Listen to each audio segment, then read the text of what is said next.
গুলি করে করে লাশ নামানো লাগছে স্যার। কিন্তু এমনি তো মর একটা আহত হয় একটাই যায় স্যার, বাকিটি যায় না। 5 আগস্টের আগে পরে দেশ ছেড়ে পালান আওয়ামী লীগের অনেক শীর্ষ নেতা। অনেকে গ্রেপ্তার হন শোচনীয় অবস্থায়, অনেকে আবার ভেষ বদল করেও পালাতে পারেননি। পলাতক গোষ্ঠীর সবাই রয়েছে লোকচক্ষুর আড়ালে।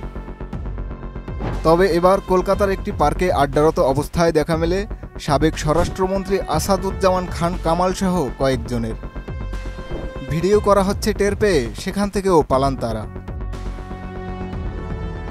অভিযোগ আছে, জুলাই আগস্টে ঘটে যাওয়া হত্যাযজ্ঞের মূল হোতা ছিলেন আসাদুজ্জামান খান কামাল। তারই নির্দেশে নির্বিচারে গুলি চালানো হয় বৈষম্য বিরোধী ছাত্র আন্দোলনের ছাত্র জনতার উপর। গুলি করে করে লাশ নামানো লাগছে স্যার। কিন্তু এমনি তো মর একটা আহত হয় একটাই যায় স্যার, বাকিটি যায় না। গত 28 সেপ্টেম্বর আসাদুজ্জামান খান কামাল, আওয়ামী লীগ নেতা সাবেক এমপি অসীম কুমার উকিল, তার স্ত্রী অপু উকিল সহ কয়েকজনকে দেখা গেছে কলকাতার ইকো পার্কে। বিষয়টি নিয়ে সোশ্যাল মিডিয়ায় হইচই তৈরি হয়েছে। এ বিষয়ে পুলিশের বক্তব্য, খোঁজখবর করা হয়েছে, ইমিগ্রেশন পার হলে আমাদের কাছে প্রমাণ থাকবেই, কিন্তু তাদের ক্ষেত্রে কোনো প্রমাণ নেই।